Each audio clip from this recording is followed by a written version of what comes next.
குரோம்பேட்டை, தாம்பரம் உள்ளிட்ட புறநகர் பகுதிகளில் பலத்த மழை பெய்து வருகிறது. இது தொடர்பான கூடுதல் விவரங்களுடன் செய்தியாளர் ஜெய்சங்கர் இணைகிறார்.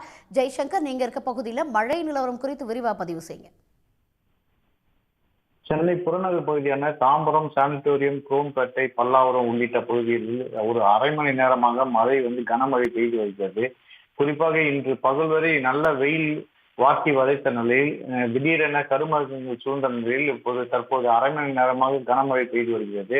அதாவது தாம்பரம், சானிட்டோரியம் மற்றும் குரோம்பேட்டை, பல்லாவரம், பம்பல், அனகாபுத்தூர், முடிச்சூர் மற்றும் பெருங்குளத்தூர் உள்ளிட்ட இந்த பகுதிகளில் தான் கனமழை தொடர்ந்து பெய்து வருகிறது. இதனால் இந்த சாலைகளில் வாகன ஓட்டிகள் முகப்பு விளக்குகள் போட்டவாறு வாகனத்தை ஓட்டி வருகிறார்கள். அதே போல் அந்த கனமழை காரணமாக அந்த தாழ்வான சாலை ஓரங்களில் தண்ணீர் வெள்ளம் போல் பெருக்கெடுத்து ஓடும் காட்சிகளையும் பார்க்க முடிகிறது. சுமார் அரை மணி நேரமாக பெய்து வரும் கனமழை காரணமாக இந்த பகுதியில் வாட்டி வதைத்த வெயில் தாக்கம் தற்போது தணிந்துள்ளது. உடனுக்குடன் செய்திகளை தெரிந்து கொள்ள சன் நியூஸ் பெல் ஐகானை கிளிக் பண்ணுங்க.